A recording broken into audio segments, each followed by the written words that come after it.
The noise of the dealership fades as I push open the glass door. My footsteps echo on the polished floor while my eyes search for the platinum Honda Civic I bought 3 days ago. 65 years of work, saving every single dollar, denying myself small luxuries so my family would never have to be in need. This car is my gift to myself, my first indulgence after decades of sacrifice. The salesman had promised it would be ready by 2 in the afternoon. It is now 2:05. I walk past the display vehicles, feeling that strange rush of excitement you get just before experiencing something new. The keys feel heavy in my pocket, like a promise. Then I see him. My son, Marcus, is sitting in the driver's seat of my car. His body moves with familiarity as he adjusts the side mirrors. Denise, my daughter-in-law, is standing by the passenger door, nodding in approval, while he moves the seat back and forth, finding the perfect position. I stop still, a few feet away. The dealership's air conditioning blows cold against the back of my neck, but I feel heat rising in my chest. It's not rage yet. It's something deeper. A hollow feeling that stretches from my stomach to my throat. Marcus hasn't seen me come in. His hands glide over the steering wheel as if it's his. As if he paid the $23,000 it cost me. Denise says something I can't quite hear from here, but her smile is wide and satisfied. Both of them look comfortable, natural, as if this scene is the most normal thing in the world. My feet move on their own. Each step brings me closer to a reality my mind still refuses to process. The salesman, a young man in a crisp white shirt, appears beside me with a professional smile. "Mr. Beaumont, perfect timing. Your son is already getting acquainted with the vehicle. How thoughtful of you to bring the family for the delivery." The salesman's words arrive distorted, as if he is speaking from far away. I look toward the car and see Marcus has turned the engine on. The gentle hum of the new engine fills my ears, a sound that should be mine, a sound I had imagined hearing for the first time with my own hands on the wheel. I move closer. Now I can hear the conversation between my son and my daughter-in-law. The seat has electric memory. "Look." Marcus presses a button and the seat automatically adjusts. "This is going to be perfect for the long commute to work, and the trunk space is ideal for those big grocery runs," Denise replies, opening and closing the trunk with satisfaction. "Your dad can keep your old car. I mean, he barely leaves the house anyway." My feet stop. Denise's words hit my chest like cold stones. "Your dad can keep your old car." The phrase repeats in my head as I watch them continue their inspection of my car as if it were an already decided transaction. Marcus rolls down the window and sees me standing there. His expression shows no surprise, no guilt, not even a recognition that something might be wrong. Just a casual smile, as if he was waiting for me. "Dad, you're just in time. I checked everything out. It's perfect. You're going to transfer this car to me, and my old one is yours. It's more logical this way, don't you think? I need it more for work, and you hardly drive anymore." His tone is light, casual, like he's commenting on the weather. There is no real question in his words. There is no room for my opinion. It's a statement, a done deal, that he has already decided for me. Denise nods from her position beside the car. "Marcus is right, Walt. He drives way more than you. It's just more practical." The salesman beside me looks confused, but keeps his professional grin. He's probably seen all kinds of weird family situations, but his discomfort is palpable. He steps away discreetly, muttering something about grabbing the paperwork. I stand there looking at my son sitting in the driver's seat of the car I bought with my money, with my years of work, with my sacrifices. The engine is still running. Marcus has his hands relaxed on the steering wheel and as if he already owns it. Something breaks inside my chest, and it is not noise. It is not an explosion. It is silence. A deep silence that spreads through my veins like ice. It is the silence of someone who finally understands something they had been refusing to see for years. I pull my phone from my pocket, my fingers trembling slightly as I slide the screen to unlock it. Marcus and Denise look at me with curiosity, but not concern. They still believe they have the control over this situation. "There's something very interesting I want to show you both," I say quietly. My voice comes out firmer than I expected, something I don't think they anticipated. The screen of my phone lights up, but I don't show it yet. First, I need you to understand how we got here. First, I need to remind you who I am and what I have given to this family. Before I show you what I have on the phone, I say, putting it back in my pocket, I want us to remember a few details. Marcus turns off the car engine, but stays seated in my seat. His expression changes slightly, as if he has detected something different in my tone. Denise folds her arms, impatient.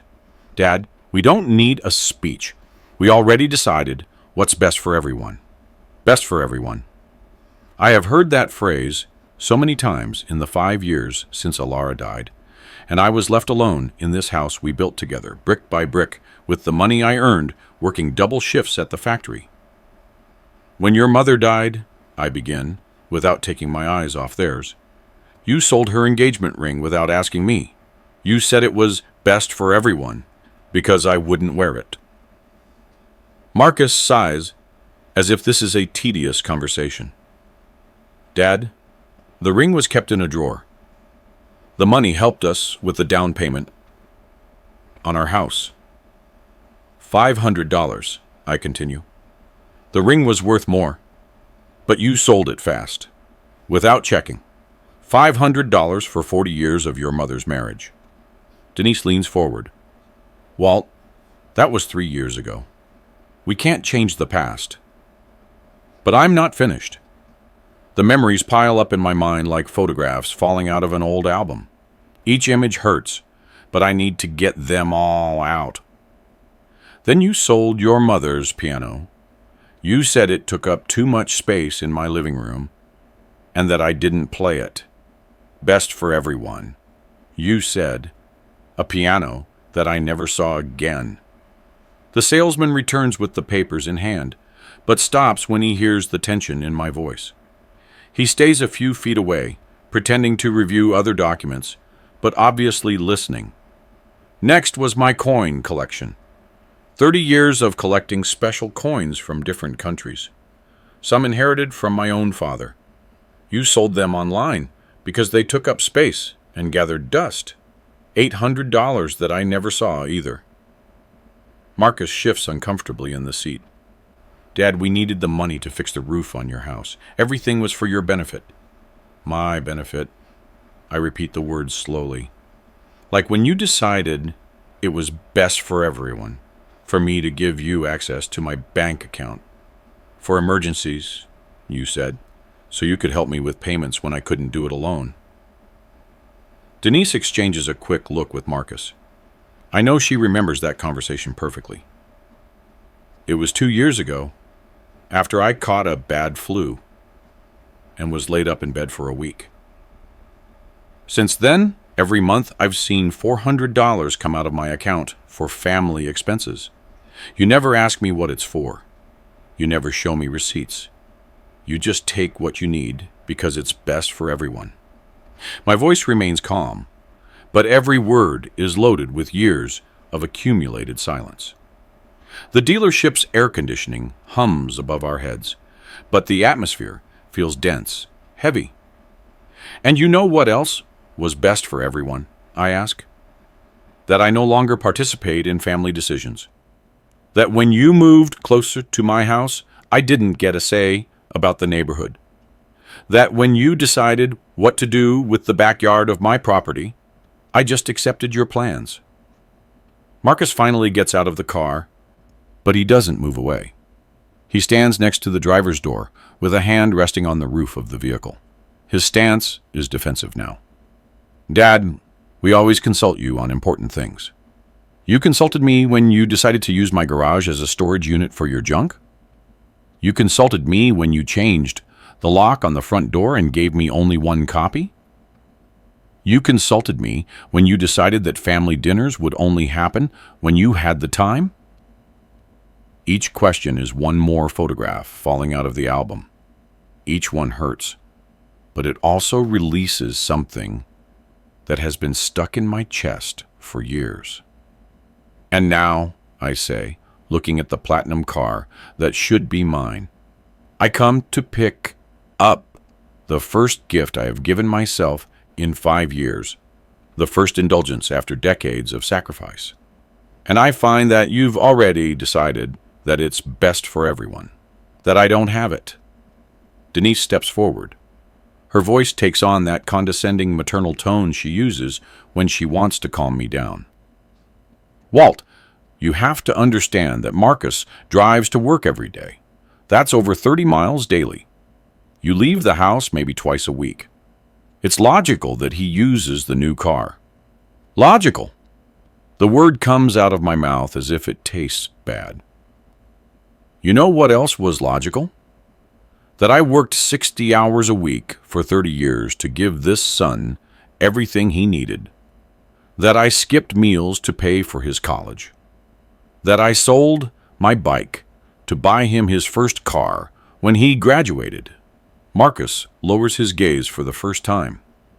Do you know what bike I'm talking about? It was a '78 Harley-Davidson that my brother had passed down to me. I sold it for $8,000 to buy him his first used Toyota. It was also logical that I put his name on the deed of the house when he got married so he would have assets and could get bank loans. And that I gave him $10,000 from my savings to buy furniture and appliances for their new home. Silence stretches between us. The salesman pretends to be busy with other customers, but I can feel him still following our conversation. Other buyers at the dealership glance at us, feeling the tension emanating from our small group. I take my phone out of my pocket again. This time, my hand doesn't tremble. This time, I know exactly what I'm going to show them.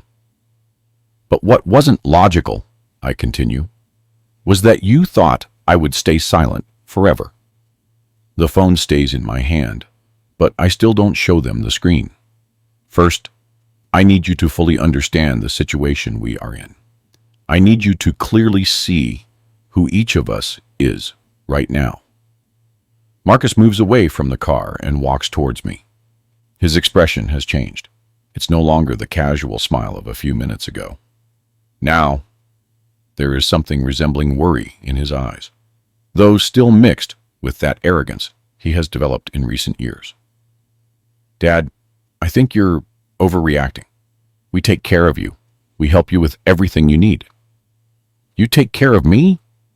The question comes out of my throat with a dry laugh I didn't even expect. When was the last time you visited me without needing something? When was the last time you invited me to dinner that wasn't an obligatory special occasion? Denise approaches too.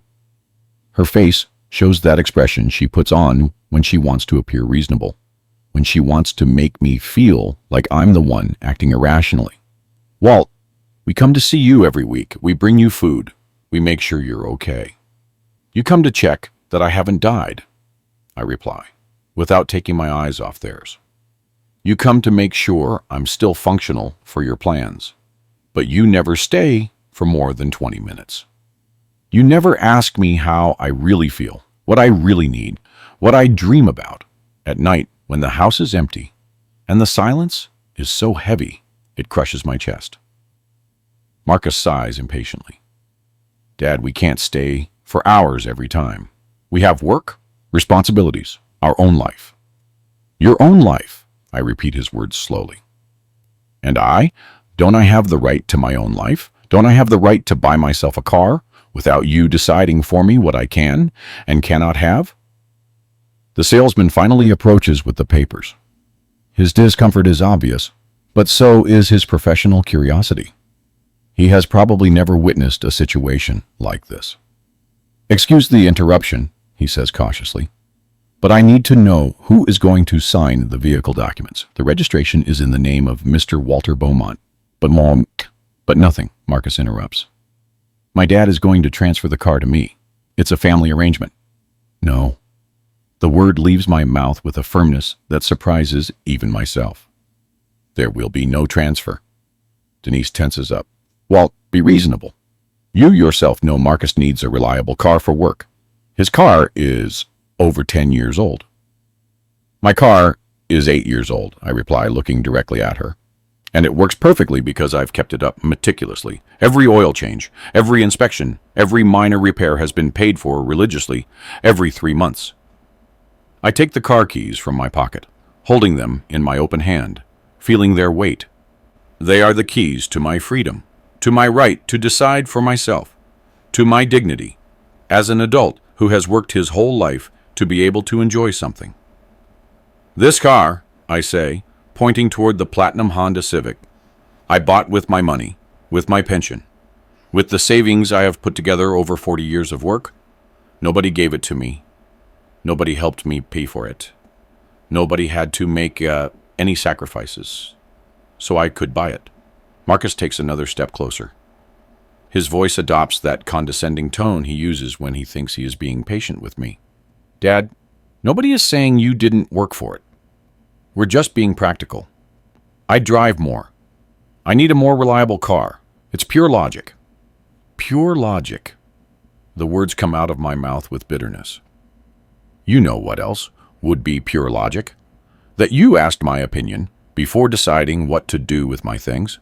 That you respected me as the adult I am, not as an obstacle that needs to be managed. Denise exchanges another glance with Marcus. I can see how they are communicating without words, probably deciding which of the two will attempt the next manipulation strategy. Look, Walt, Denise says in a soft, almost maternal voice. We know you feel lonely since Alara passed. We know you sometimes think we don't appreciate you, but you have to understand that everything we do is because we love you. You love me? The question comes out loaded with years of accumulated doubts. Do you love me as a person? Or do you love what I represent to you? Do you want Walter? Or do you want your source of money, your problem solver, your financial safety net? The silence that follows is thick and uncomfortable. I can see them both searching for words that sound convincing, but I can also see the truth in their eyes. The truth I had been refusing to see for years.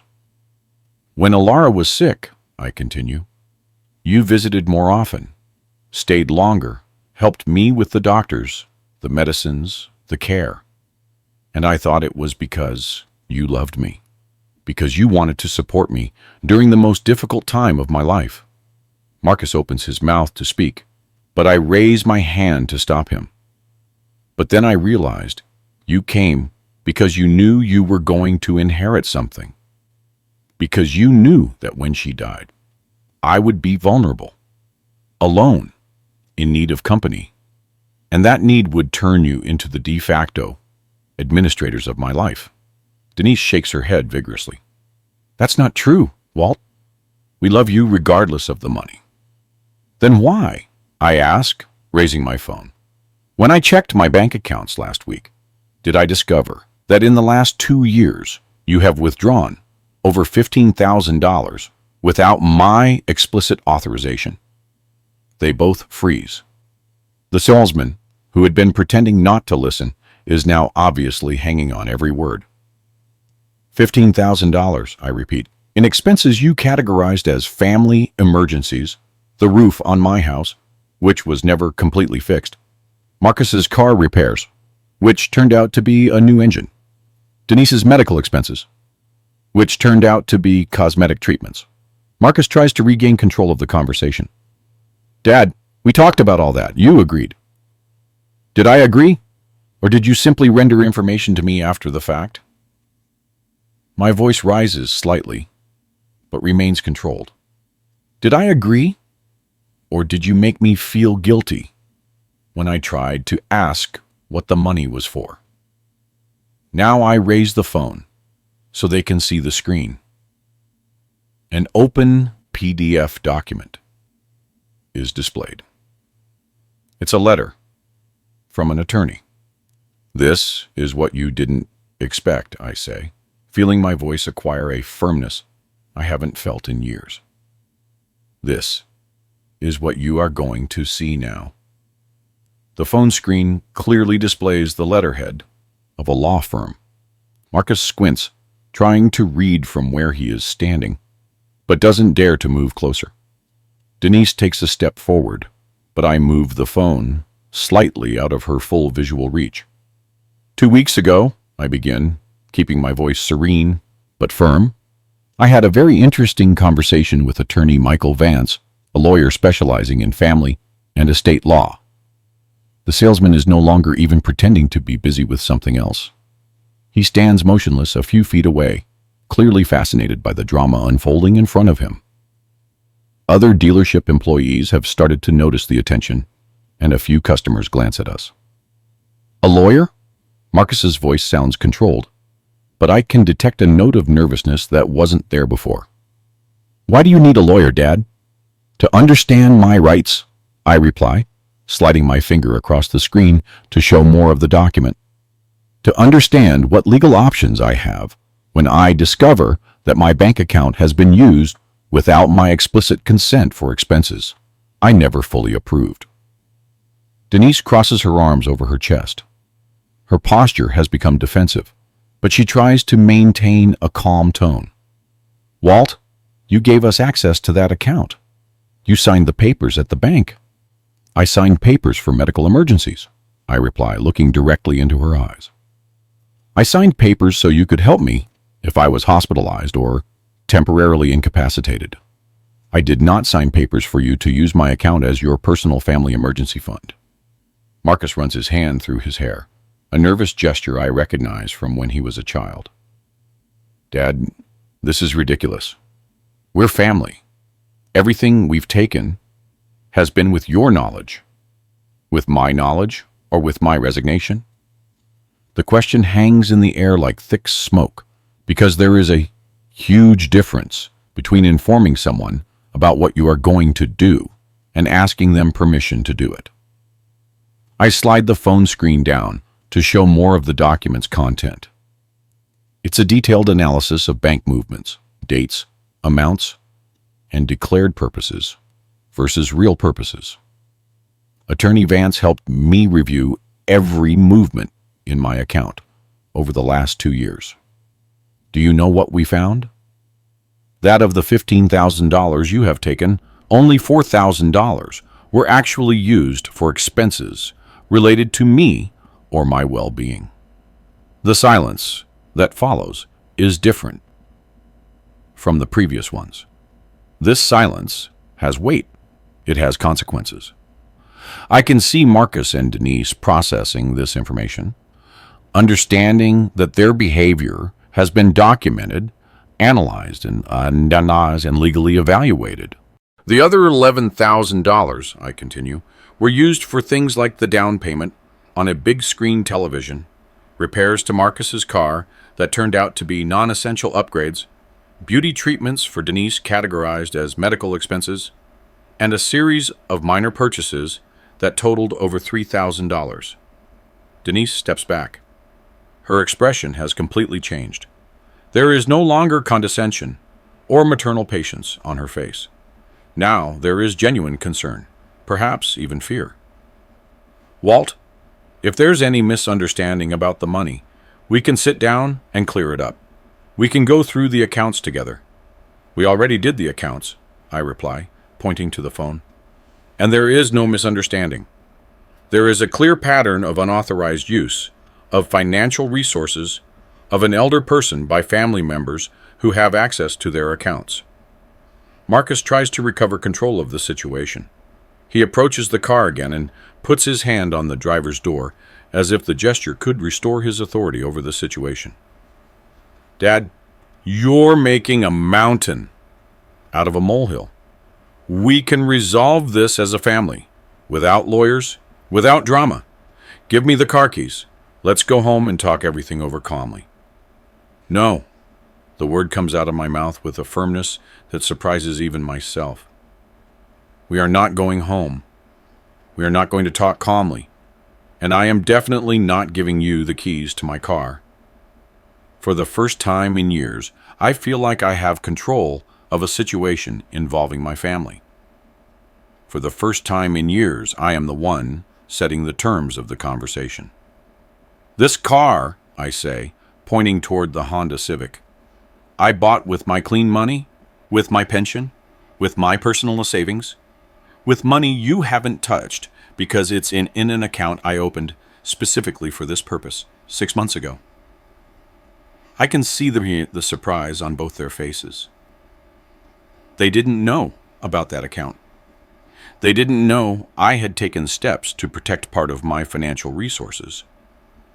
6 months ago, I continue, after noticing the inconsistencies in my monthly expenses, I opened a new bank account. I transferred part of my savings to that account, and from that account, I paid for this car. Denise opens her mouth to speak, but I continue before she can interrupt me. But that's not all I did 6 months ago. I also hired Attorney Vance's services to review my legal and estate situation, to explain what rights I have and what options I have when I feel manipulated or taken advantage of by my own family. The salesman cautiously approaches, holding the car's papers. His expression mixes professional curiosity with personal discomfort. "Excuse me," he says in a hesitant voice, "but we need to resolve the documentation issue. The car is paid for and registered to Mr. Beaumont. If you are not signing any transfer today, I need the legal owner to take possession of the vehicle."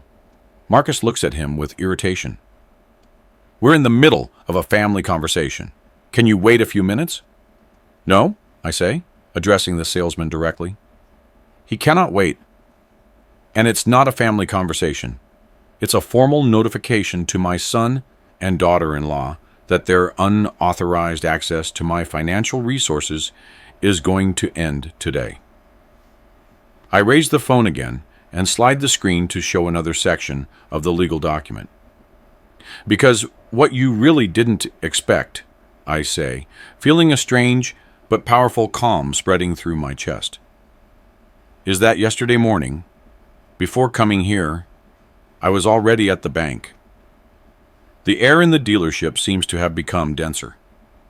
I can feel how the words I am about to speak will forever change the dynamic of this family. For 65 years, I have been the man who yields, who accepts, who allows others to decide for him in the name of the common good. But that man stayed home this morning when I left for the bank.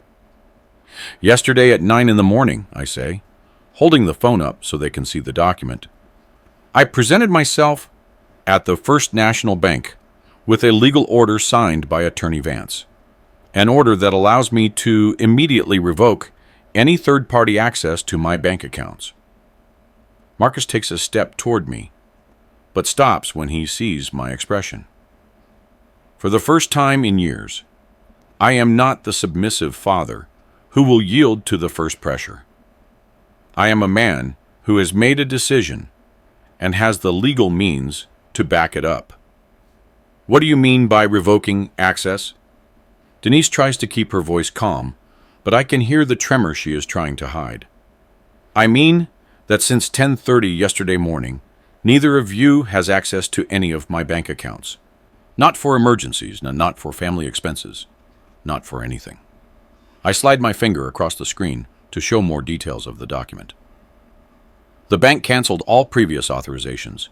and established new security protocols that require my physical presence and my signature for any transaction greater than $100. The silence that follows is different from all the previous ones. This silence carries the weight of real, immediate, tangible consequences.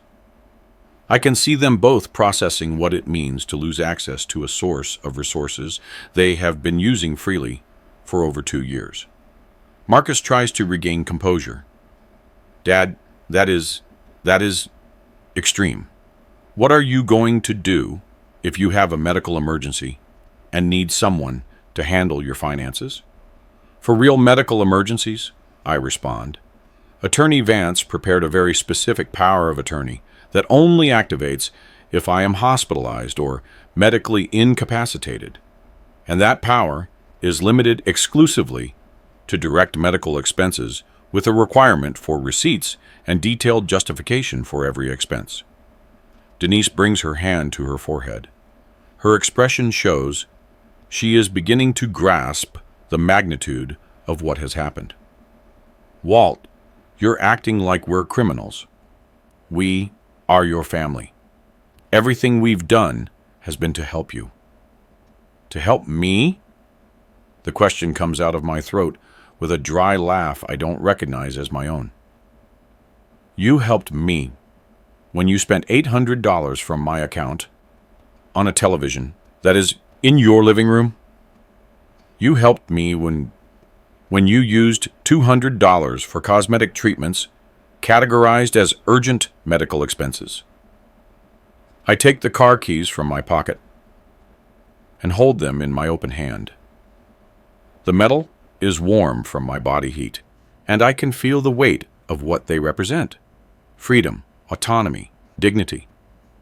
But that's not all I did yesterday, I continue, feeling a strange sense of power I haven't experienced in years.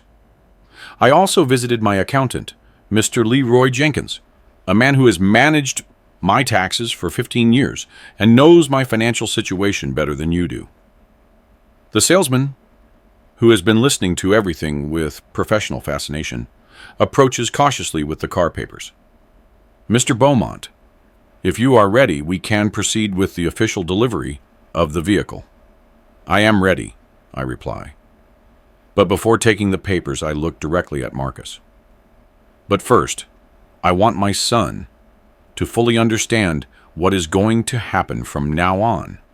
Marcus finally steps away from the car, but remains standing next to the driver's door like a barricade. His posture is defensive, but I can see uncertainty in his eyes for the first time in years.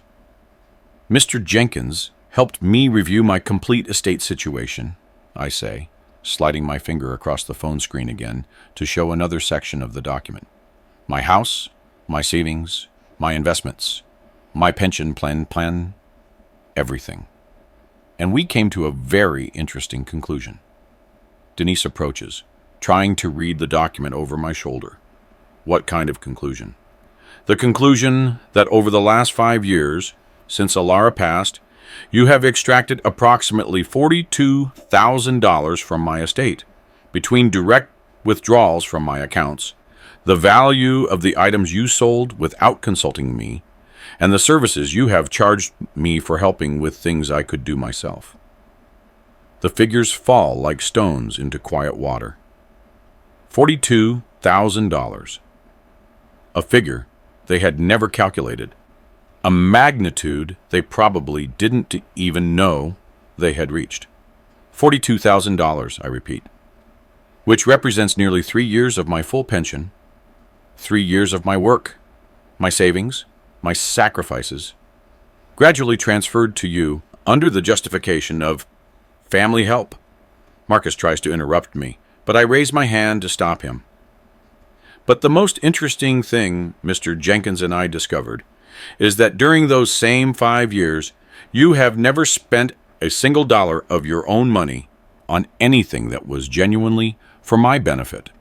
Not one dinner, not one gift, not even the medicine you bought when I was sick last year came out of your pocket. Denise opens her mouth to protest, but the words don't come. She knows it's true. They both know it's true.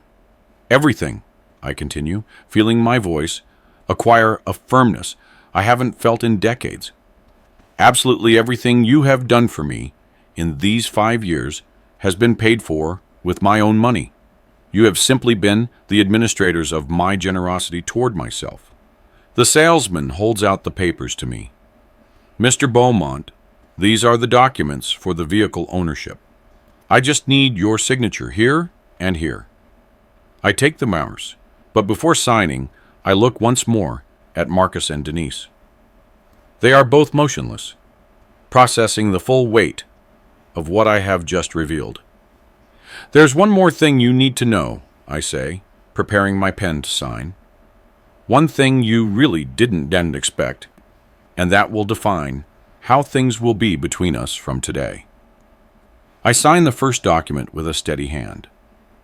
My name, Walter Beaumont, written with the clear, decisive script of a man who has finally regained control of his own life. This morning, before coming here, I say, continuing with the second signature, I also visited the notary public, and there I signed some additional documents that Attorney Vance prepared for me. Denise takes a step closer. What kind of documents?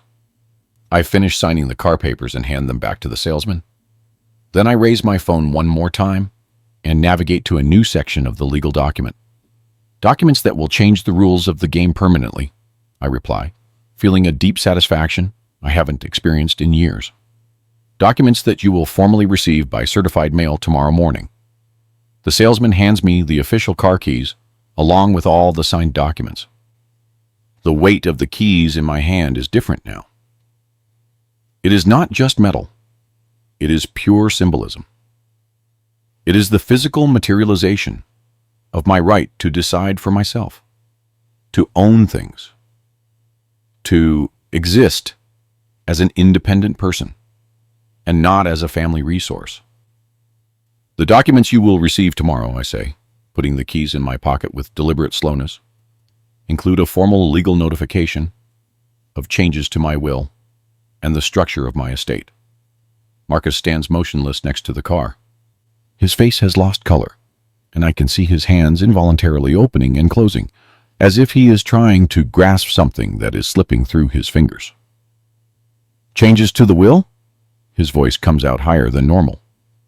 Dad, that is too drastic for a discussion about a car. A discussion about a car, I repeat his words slowly, savoring the irony. Son, this was never a discussion about a car.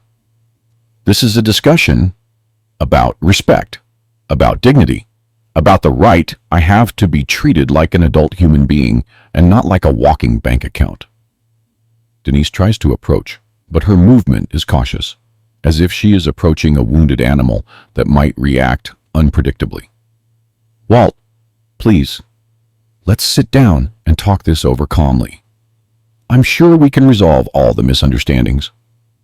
There are no misunderstandings, I reply, keeping my voice firm but controlled.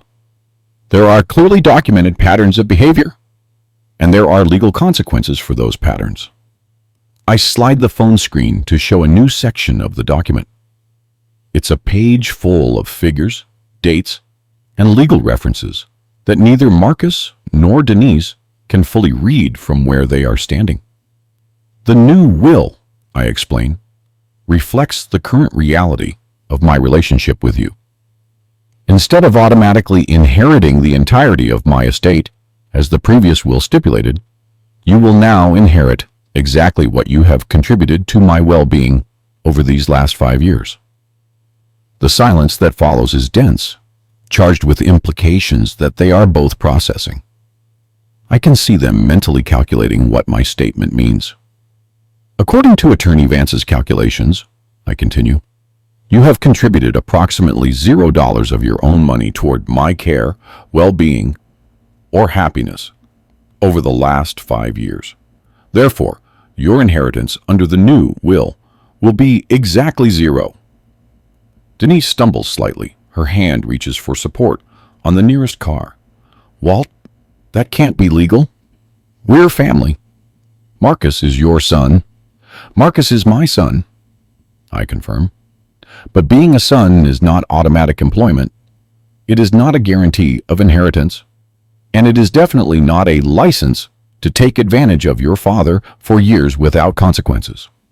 Marcus finally finds his voice, but when he speaks, his tone has completely changed. There is no longer arrogance or condescension. There is something resembling panic. Dad, you can't do this. We've made mistakes, but we can fix them. We can give the money back. We can change our attitude. You can give the money back? The question comes out of my throat with a bitter laugh. Can you give back the $42,000 you extracted from my estate over 5 years? Can you give back your mother's engagement ring?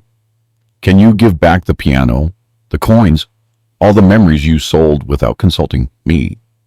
Denise tries to interrupt.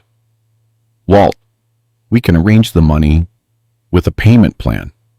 We can set up a monthly amount to repay everything.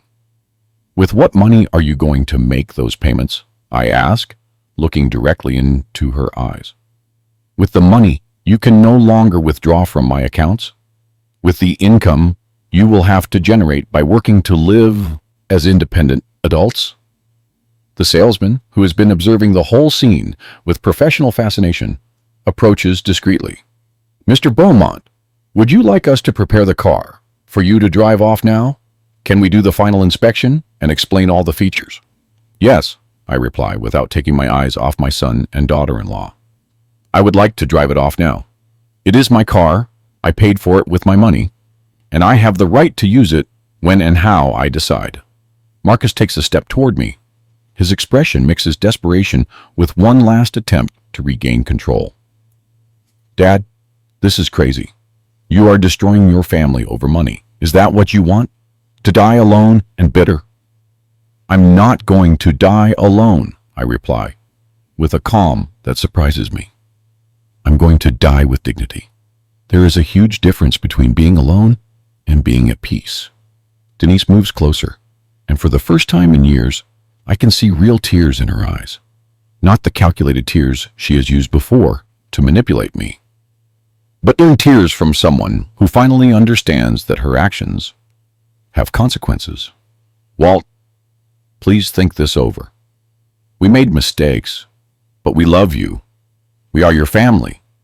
Without us, who is going to take care of you when you are sick? The same person who has been taking care of me for the last 5 years, I reply.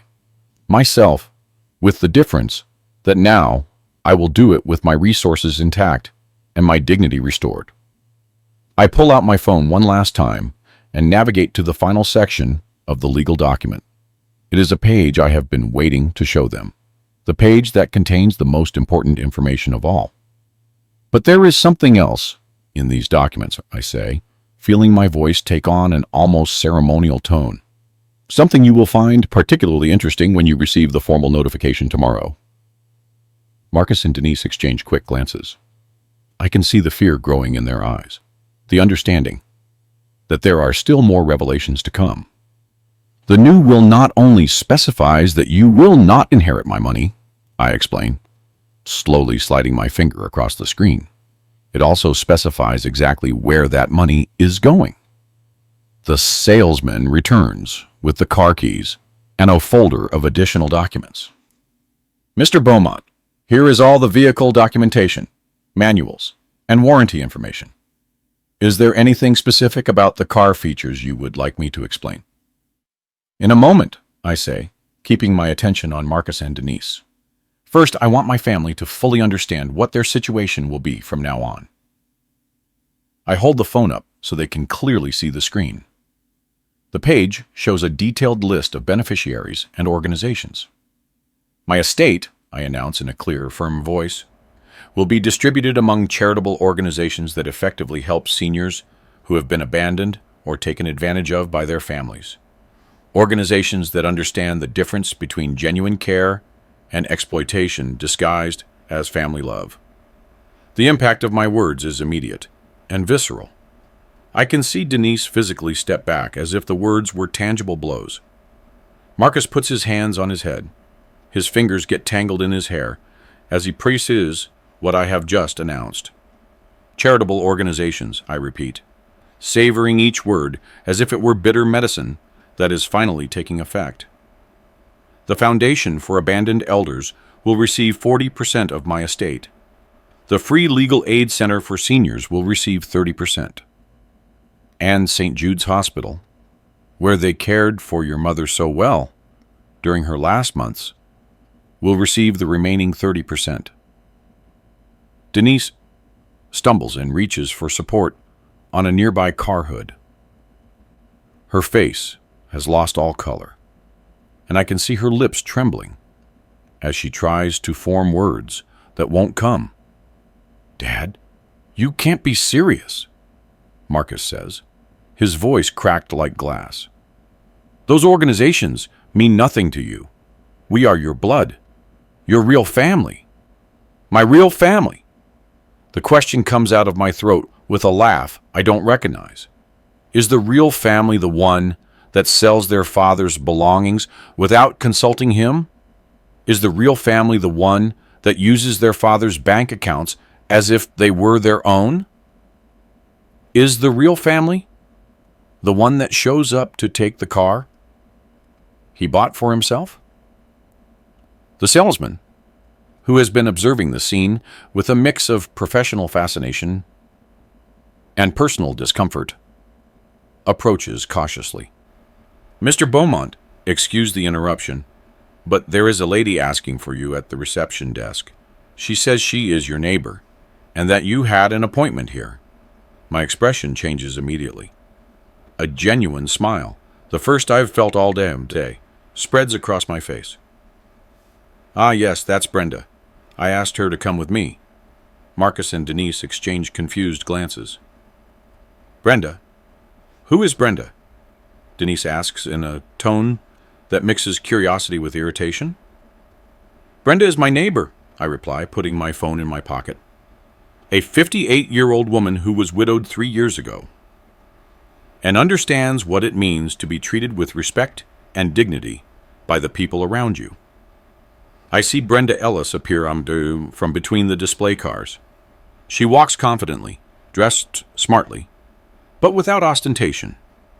Her presence radiates a calm and quiet strength that contrasts dramatically with the tension surrounding us. When she sees me, her face lights up with a genuine smile. "Walter," she says, approaching with decided steps. "All good?" "Alt. You have your new car?"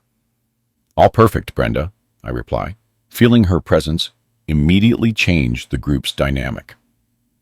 "Brenda, I want to introduce you to my son, Marcus, and my daughter-in-law, Denise." Brenda greets them courteously, but I can see in her eye that she immediately perceives the tension in the atmosphere.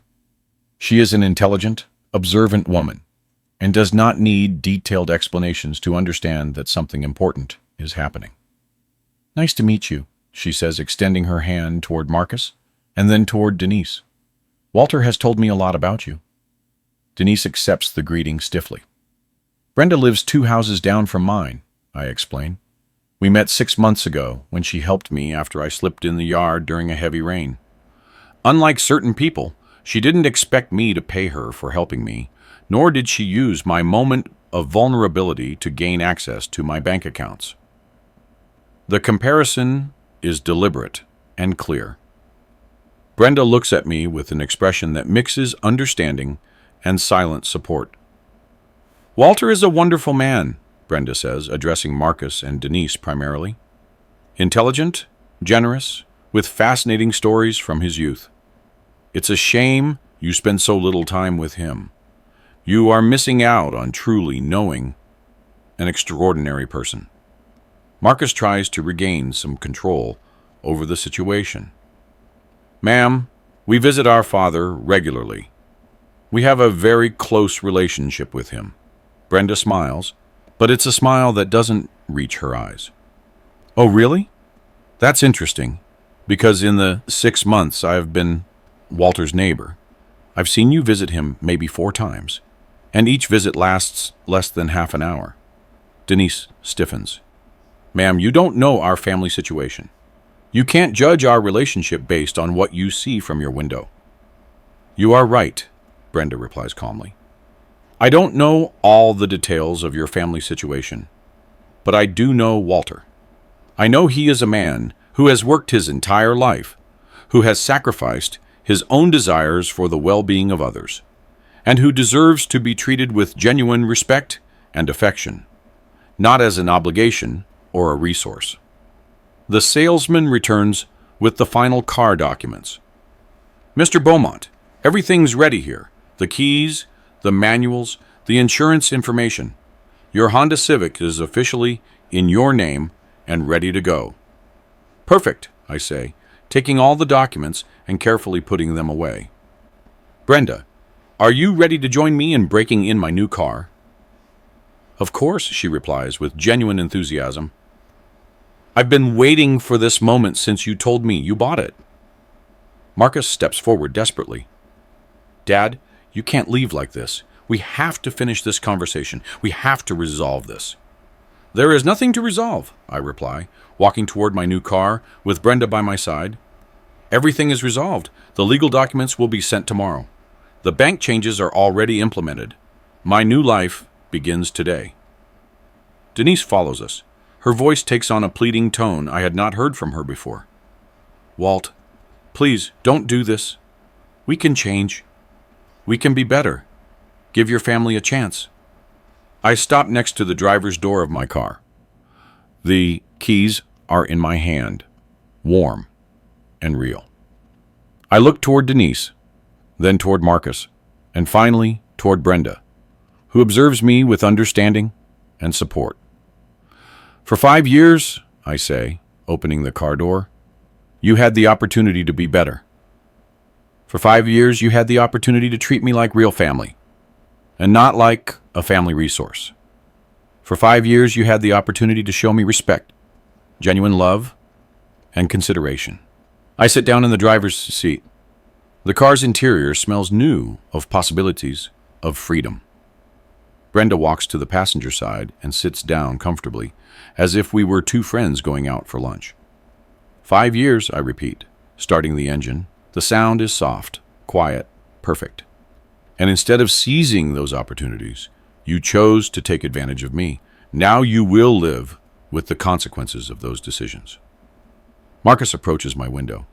His eyes are red, and I can see real desperation in his expression. Dad, I beg you, don't destroy our family over this. Is this what you want? To die alone and bitter? I didn't destroy our family, I reply, rolling down the window so he can hear me clearly.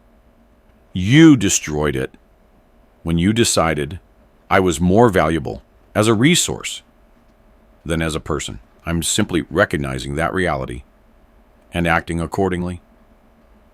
I put the car in reverse, but before moving, I roll the window all the way down. I want Marcus and Denise to clearly hear every word of what I am about to say. I want them to understand that this is not a decision made in a moment of anger, but the result of years of observation, reflection, and finally, action. For 5 years, I begin, keeping the engine running but the car immobile. I convinced myself that your behavior was normal. I told myself that modern families work that way, that adult children have the right to expect financial support from their parents, that I should be grateful not to be completely alone. Brenda, from the passenger seat, remains in respectful silence. Her presence is comforting, but not intrusive. She understands that this moment completely belongs to me. I convinced myself that when you sold my things without consulting me, you were doing it for my own good. That when you took money from my accounts, it was because you really needed it for legitimate emergencies. That when you excluded me from decisions about my own life, it was because you wanted to protect me from stress. Marcus leans toward the window, his hands resting on the frame. Dad, all that was true. We never did anything with bad intentions. Bad intentions? The question comes out of my throat with a laugh that sounds strange even to me. Son, intention doesn't matter when the result is the same.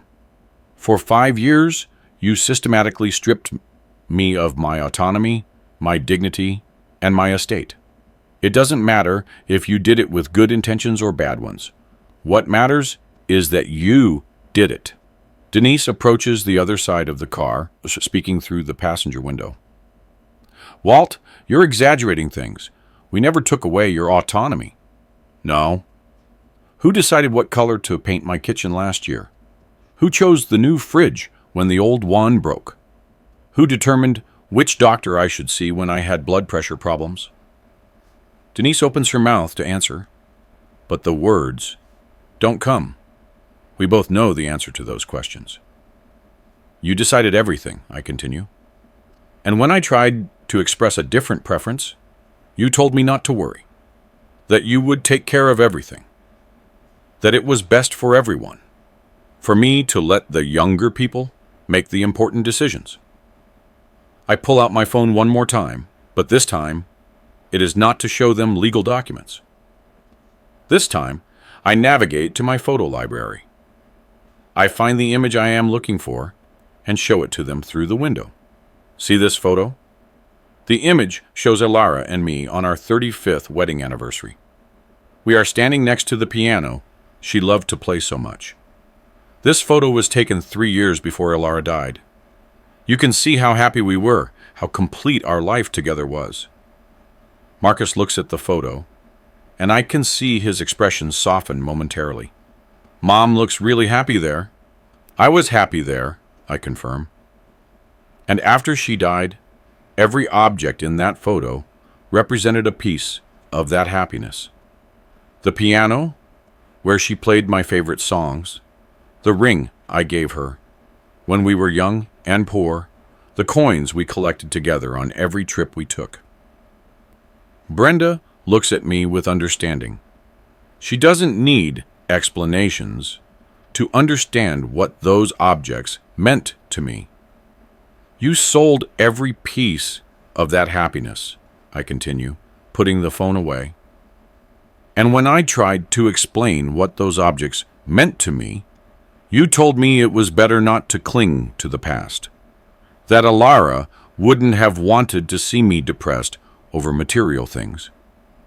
Denise tries to interrupt. Walt, we thought it was better for your grieving process. My grieving process, I interrupt her sharply. You decided how I should process the death of my wife. You determined what was healthy for me and what wasn't. The silence that follows is dense, loaded with truths that none of us can deny. And now, I say, finally putting the car in forward gear, when I buy myself my first indulgence in 5 years, when I give myself the first personal gift I've allowed myself since Elara died, you show up and decide that this doesn't really belong to me either. I start to move the car slowly backward. Marcus walks alongside the window, keeping pace with the vehicle. Dad, please, give me one last chance to fix this. We can give everything back. We can completely change our attitude. I promise you, we can be the family you deserve. I stop the car and look directly into his eyes.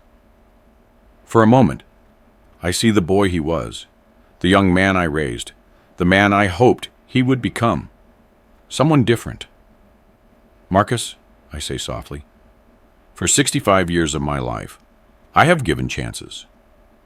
I gave your mother chances when she was sick. I gave my job chances when it demanded more than I could give. I gave you chances when you were young and made mistakes. I gave life chances every time it knocked me down, and I got up to keep going. I pause for a moment, watching him process my words. But now I am 65 years old, I continue, and I finally understand that giving infinite opportunities to people who don't value them is not generosity. It is self-destruction, disguised as kindness. Denise moves closer to the car. Walt, We are your family. That has to mean something. It does mean something, I confirm. It means you had advantages that strangers don't have. You had my unconditional love, my complete trust, my willingness to sacrifice for you without limits. And you used all of those advantages to take advantage of me. Walter, are you ready to go? Brenda finally speaks, her voice soft but clear. We have that reservation for lunch at the new restaurant. Her words reminded me that there is life beyond this confrontation, that there are people who value me for who I am, not for what I can give them. Yes, I reply, looking one last time toward Marcus and Denise. I am ready. I put the car in drive.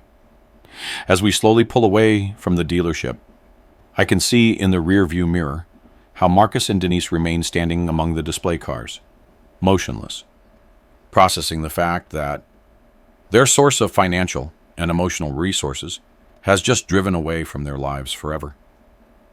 How do you feel? Brenda asks softly. I drive in silence for a few moments, feeling the weight of the keys in my hand, the soft purr of the new engine, the freedom of making decisions that are completely my own.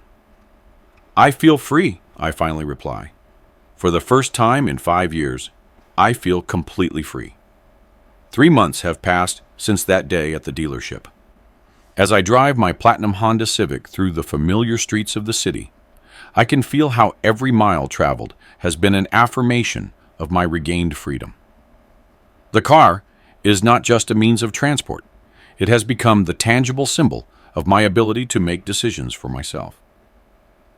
Brenda is sitting in the passenger seat reading a book, while I drive toward the park, where we have established our routine of walking every Tuesday and Friday. Our friendship has flourished naturally, without pressure, without hidden expectations, without economic agendas. It is the first genuinely balanced relationship I have had in years. You know what I like most about these outings? I ask her as I look for a place to park. What? She replies, closing her book and smiling. That they are completely mine? Nobody decided for me that I needed exercise. Nobody scheduled my time without consulting me. Nobody evaluated whether it was convenient for the family budget for me to have this activity. I parked the car in the shade of a large tree. The process of parking is still new to me after years of others handling my responsibilities. But each time, it feels more natural, more like mine. The phone rings as I turn off the engine. It's a number I don't recognize, but when I answer, I hear the familiar voice of Attorney Vance. Mr. Beaumont, I hope you are well. I am calling to inform you that your son and daughter-in-law tried to contact our firm last week. What did they want? I ask, although I think I know the answer. They wanted to know if there was any way to reverse the changes to your will. I explained that you are in full mental capacity and that your decisions are legally valid and irreversible as long as you so determine. A sense of quiet satisfaction spreads through my chest. Did they say anything else? Your daughter-in-law mentioned that they were willing to return a part of the money they had taken from your accounts if you reconsidered your decision. I explained that financial matters and testamentary matters are separate issues, and that any restitution of funds would be independent of your estate decisions. Brenda looks at me with curiosity but asks no questions. She has learned to respect my privacy while remaining available for support when I need it. What did you tell them about restitution? I ask. I told them that if they wish to make voluntary payments to compensate for the unauthorized use of your funds, they should contact you directly. But I also clarified that you have no legal obligation to accept those payments or to change your decisions based on them. I hang up the phone and remain seated in silence for a few moments. Brenda waits patiently, reading the expressions crossing my face. All good? She finally asks. More than good, I reply. Everything is exactly as it should be. We get out of the car and begin our usual walk along the park path. It is a beautiful day, with sunshine and a cool breeze. There are families picnicking, children playing, elderly couples walking hand in hand. It is a scene of happy normalcy that fills me with peace. Walter, Brenda says after walking in silence for a few minutes, do you ever regret the decisions you made? It is a direct question that deserves an honest answer. I stop next to a bench and sit down, inviting her to do the same. You know what's strange? I begin, looking toward a group of grandchildren playing with their grandparents near the fountain. For the first few weeks after the confrontation, I woke up several times in the early morning feeling guilty. I wondered if I had been too harsh, if I had destroyed my family over money. Brenda nods understandingly. It's natural to feel that after such a big decision. But then I remembered something Alara used to tell me when she was alive. She used to say that the difference between being generous and being foolish is that generosity has clear limits, and being foolish has no limits at all. A soft smile crosses my face as I remember my wife. Ilara saw how Marcus and Denise began to change their attitude toward us after we bought the bigger house. She saw how their visits became more frequent when they knew we had considerable savings, and she warned me to be careful not to confuse genuine interest with economic interest. Brenda gently takes my hand, a gesture of support that seeks nothing in return. I wish I had heeded her warnings when she was alive, I continue. Maybe I could have established boundaries sooner, before the situation deteriorated so much. But you established them when it was necessary, Brenda replies, and that took a lot of courage. We get up from the bench and continue walking. We pass an elderly man who is teaching his grandson to throw a frisbee. The boy is frustrated because he can't make the disc fly straight, but the grandfather is patient, gently correcting his technique over and over again. That's what a family relationship should be, I say, pointing toward them. Mutual patience, mutual respect, genuine joy in being together. And don't you miss having that with Marcus? Brenda asks. I miss the illusion of having it, I reply after thinking for a moment. But you can't miss something that never really existed. What I thought I had with Marcus was a fantasy that I built myself because I needed to believe that my sacrifice had been worth it. We reach the other end of the park, where there is a small outdoor cafe. We decide to sit down and order something to drink. The waiter, a kind young man, serves us with genuine respect. There is no condescension, no hurry, no judgment about two elderly people enjoying a simple afternoon. 2 coffees, I order, and 2 slices of chocolate cake, please. Brenda smiles. Chocolate cake at 3 in the afternoon? That's not very self-indulgent. I'm 65 years old, I reply, with a smile that reaches my eyes. If I can't be self-indulgent now, when can I be? As we wait for our order, I take out my phone and check my messages. There is a text from my bank confirming that my monthly pension has been fully deposited into my account. It is a simple, routine message, but it fills me with satisfaction to know that every dollar of that pension is going to be spent according to my decisions, for my needs, for my small luxuries. You know what the biggest change has been in these 3 months? I asked Brenda. What? I have rediscovered the pleasure of small decisions. What to have for breakfast? What show to watch on television? What route to take to get somewhere? For years, someone else decided those things for me under the guise of helping me. Now every small decision is a celebration of my autonomy. The waiter brings our coffees and cakes. The chocolate is perfect, the coffee is hot, and the company is genuine. It is a simple moment, but it is completely free of manipulation, hidden expectations, or economic agendas. Brenda, I say, taking a sip of my coffee, Thank you for being the first person in years who sees me as Walter, not as an opportunity.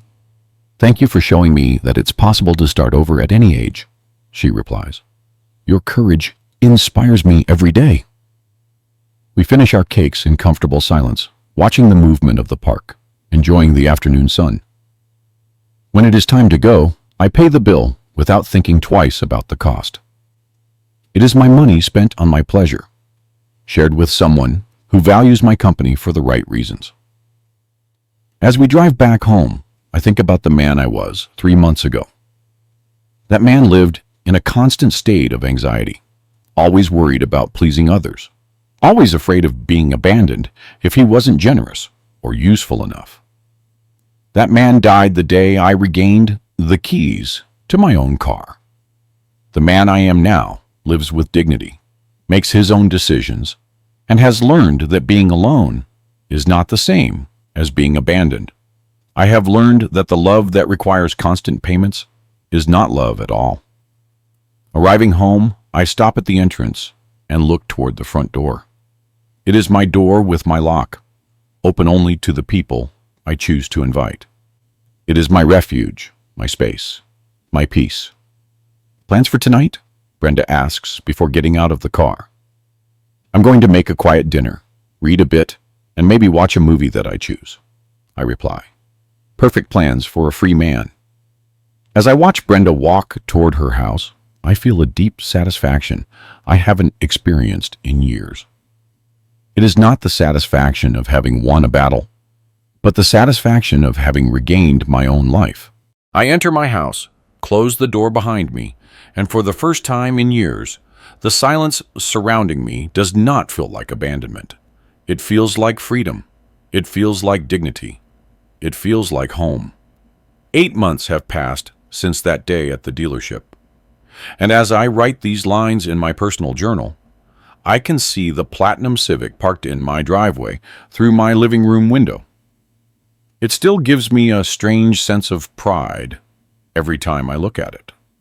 Not because it is a particularly luxurious or impressive car, but because it represents something I thought I had lost forever. My right to decide for myself. This morning, I received a call from Attorney Vance. He informed me that Marcus had tried to contact him again, this time accompanied by his own lawyer. They wanted to explore legal options to reverse my estate decisions, alleging that I had acted under extreme emotional influence or possible temporary cognitive decline.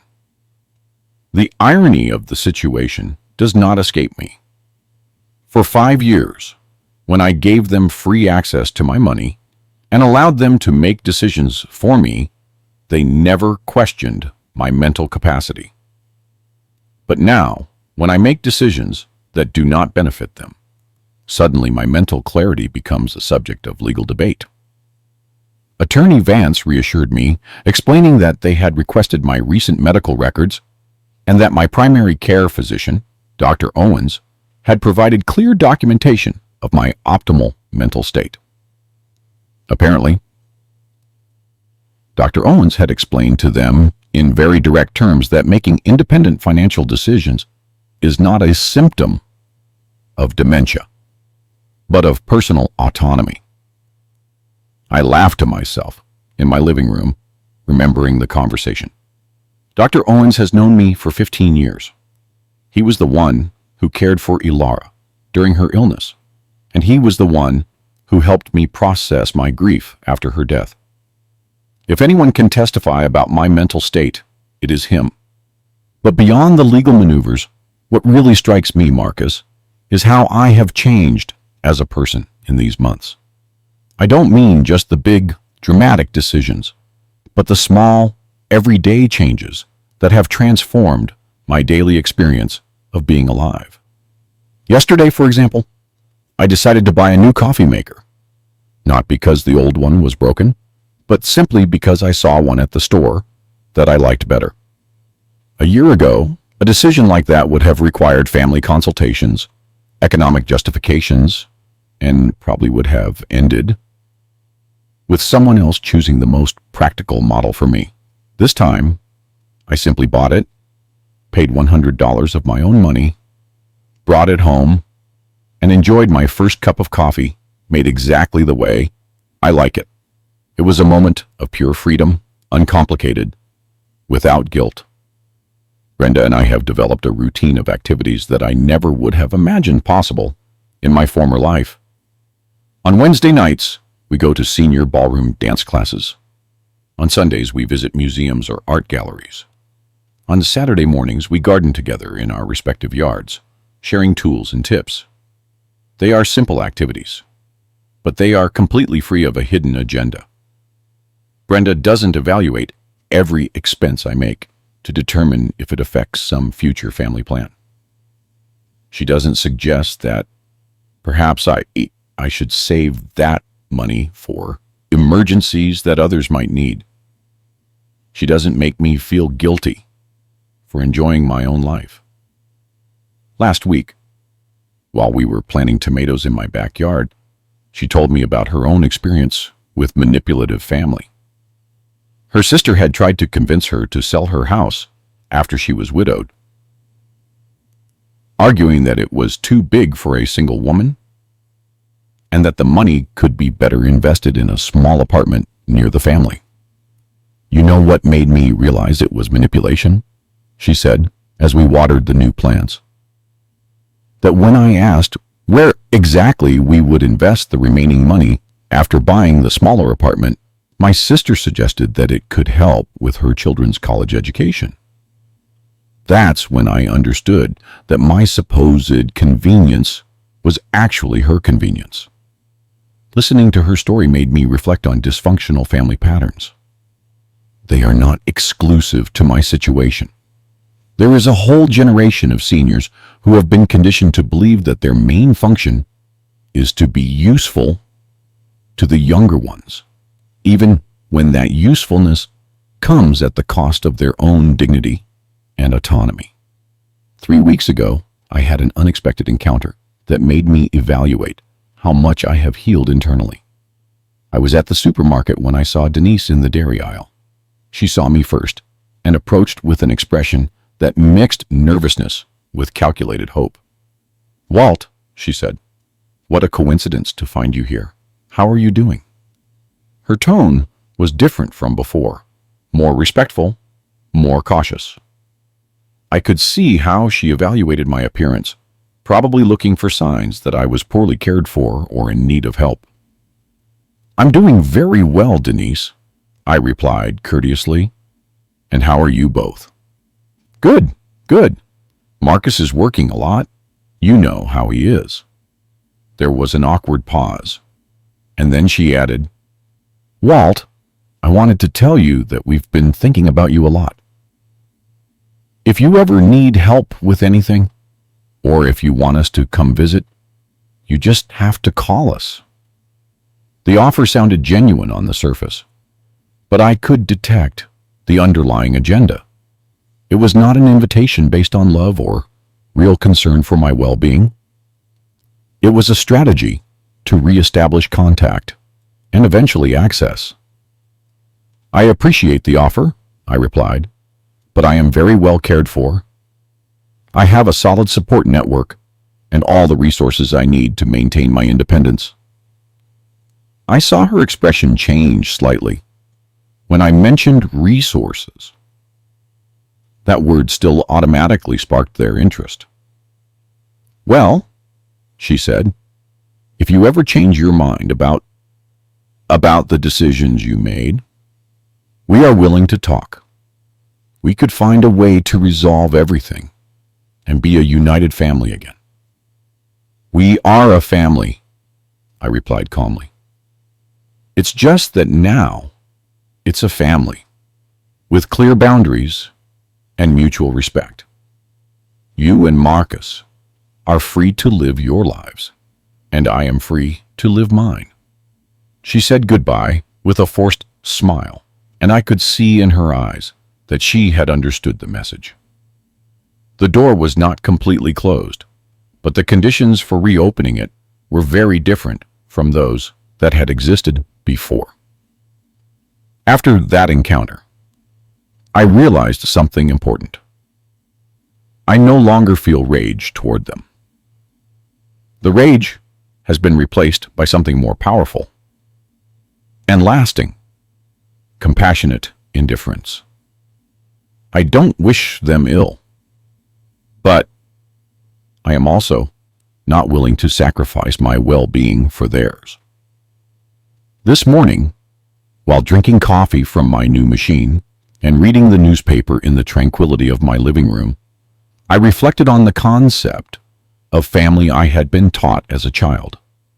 I had been raised believing that family was the most important thing, that blood ties created unbreakable obligations, and that a good father always put his children's needs before his own. Now, I understand that those concepts, although well-intentioned, can become emotional prisons when they do not include reciprocity and respect. The true family is not the one that demands constant sacrifice. It is the one that celebrates your happiness and respects your autonomy. Brenda will arrive in an hour to go together to the new Mexican restaurant that opened near the park. We are going to try their authentic food menu and maybe order a bottle of wine to go with dinner. I will spend approximately $60 on a pleasant evening with a person who values my company for the right reasons. A year ago, spending $60 on dinner would have required family justification. I would have had to explain why that money wasn't better used for future emergencies or the needs of others. Today it is simply my money spent on my happiness. As I prepare to go out, I look out the window once more at my car. In these 8 months, I have driven over 5,000 miles. I have visited places I wanted to see. I have taken scenic routes just for the pleasure of driving. I have gone to restaurants in other towns because I felt like eating something different. Every mile has been a declaration of independence. Every decision about where to go has been an exercise in personal freedom. Every moment behind the wheel has been a confirmation that I am an adult man capable of making decisions for myself. The phone rings. It's Brenda, confirming our date for tonight. Her voice is cheerful, enthusiastic, without a trace of a hidden agenda or hidden expectations. "Ready for our culinary adventure?" she asks me. "More than ready," I reply, feeling a genuine smile spread across my face. We are going to find out if that restaurant lives up to the reviews. As I hang up the phone, I feel a deep peace. It is not the peace of the man who has won a battle, but the peace of the man who has recovered his fundamental right to exist as a complete and independent person. I am 65 years old. If God allows, maybe I have another 20 years of life ahead of me, but now I know that those years are going to be mine, lived according to my terms, enjoyed according to my preferences, and shared only with people who value me for who I am, not for what I can give them. It is more than many men my age can say, and it is exactly what I deserve. You know, I used to think love meant giving everything you have until there's nothing left. But I learned that real love, whether it's for your children, your partner, or yourself, needs boundaries. When you lose yourself completely for others, you stop being a person and become a kiddo of what you once were. The day I took back my car wasn't just about wheels and metal.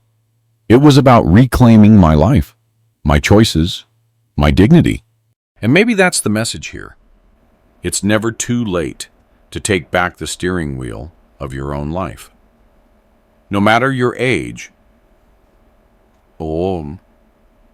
you still have the right to start again, to protect your peace, and to live with self-respect. Cool.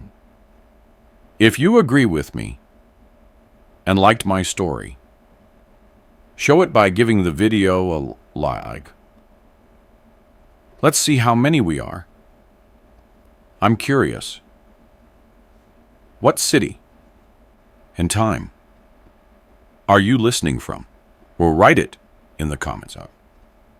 And if you want to support me on my journey, you can send a small donation. Thank you for listening and sharing your precious time with me. For more life stories like this, check out other videos on my channel and subscribe. On the screen, you'll see 2 new life stories that I'm sure will interest you. Click one and start listening. Love to you all.